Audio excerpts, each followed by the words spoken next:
आगामी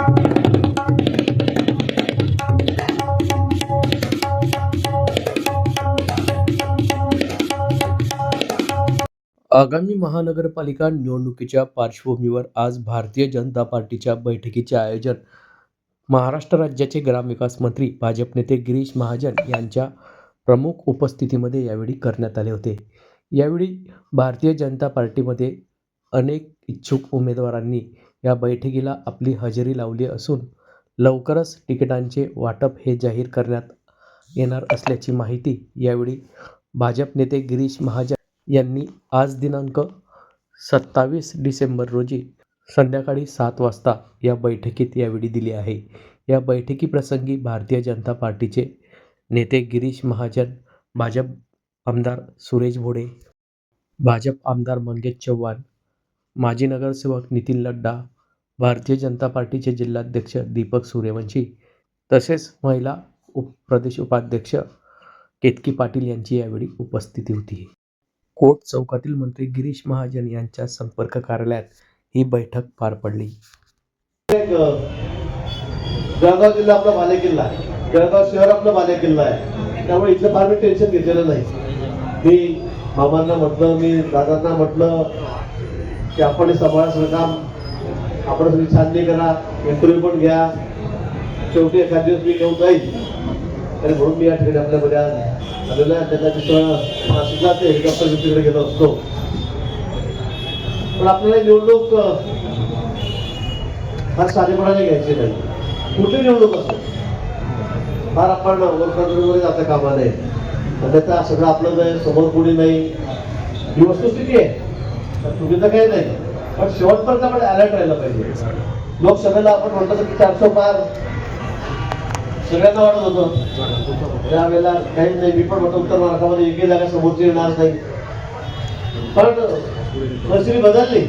कुठल्या एखादं कारण होतं मध्येच काहीतरी अपवादी परिस्थिती नाही, नेगेटिव्ह असं होतं की त्यामुळे मग निकाल बदलायला सुद्धा वेळ लागत नाही.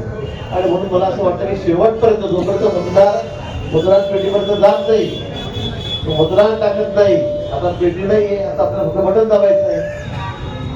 तो बटन दाबून आपल्या पार्ट्यामध्ये मत पडत नाही तोपर्यंत आपण स्वस्त बसता कामा नये. तोपर्यंत आपण प्रयत्नाची पराकाष्ठा केली पाहिजे. त्याने एकतर्फी जाऊ द्या, होऊन जाईल असं अजिबात समजण्याचं कारण नाही. अनेक निवडणुकांमध्ये आपण याचा अनुभव घेतलेला आहे. आणि लोकसभेत आपण बघितलंय, आपण 45 या गोष्टी करत होतो, 44-42 म्हणत होतो, आपण एकदम 17 तर घेण्याला बरोबर. एवढा मोठा फरक 25 जागेचा हा महाराष्ट्रामध्ये या ठिकाणी पडलेला आहे. आणि म्हणून मी पुन्हा कार्यकर्त्यांना आपल्या सगळ्यांना सांगेल की एकदम अलर्ट मोडवर होता. कुठल्याही परिस्थितीमध्ये फार ओव्हरकॉन्फिडन्स बाळगूच नका. आपल्याला यावेळेला पुन्हा विक्रम करायचा आहे. मागच्या वेळेला आपण 74 पैकी 57 जागा जिंकलो, 57 जागा जिंकलो आपण त्यावेळेला. इतक्या मोठ्या मोठ्या जागा महाराष्ट्रात कोणी जिंकलेल्या नव्हत्या इतक्या पर्सेंटेजमध्ये, त्या आपण जिंकलेल्या आहेत.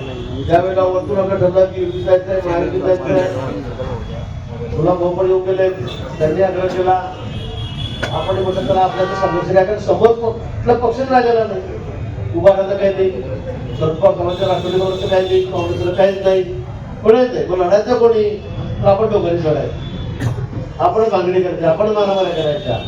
त्यामुळे सगळं ठरलं की यावेळेला युती करायची. नाशिकमध्ये करतोय, मानेगावमध्ये करतोय, धुळ्याला चाललेलं आहे, नगरला आपण युती करून घेतली आपण.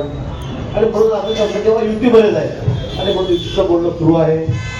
अजून उमेदवार आपण दिलेले नाही, त्यांची पण दिलेली नाही. आपली समजा नाही कोणतं बोलत पुढे बोलायचं काय राहील. त्यामुळे मला वाटतं की ते ठरेल. उद्यापर्यंत मी या ठिकाणी थांबलो तर उद्याच ठरवून टाकू किंवा मग मामा दादा या ठिकाणी आहेत, अध्यक्ष आपल्या या ठिकाणी आहेत, ते ठरवतील कोणी काय करतो. पण निश्चित कार्यकर्त्यांवर अन्याय होणार नाही ही भूमिका आमची या ठिकाणी असेल. पण आता युती म्हटली की मग काही जागा सोडाव्या लागतील. त्या जागा सोडल्या मग आपलं त्या ठिकाणी उमेदवारी जाईल ही वस्तुस्थिती आहे, हे नाकारता येतच नाही. तरी मी पुन्हा सांगेल की आपण काळजी करू नका. कुठल्या ना कुठल्या ठिकाणी हे सक्षम कार्यकर्ते अनेक वर्षापासून काम करतायत, म्हणजे तोलामोलाचे कार्यकर्ते आहेत आणि त्यांच्यावर अन्याय होणार नाही. कुठल्या ना कुठल्या ठिकाणी आता अनेक आपल्याकडे महामंडळ आहेत, थांबवलेले आहेत. महापालिकेची वेगळी पदं आहेत, वाहमध्ये आपण घरी जाऊ शकतो. अनेक गोष्टी लक्ष करण्यासारख्या आहेत. पण त्यामध्ये निश्चित जे कार्यकर्ते आहेत ते सक्षम आहेत, ते प्रामाणिकपणे काम करत आहेत, त्याचं केला जाईल.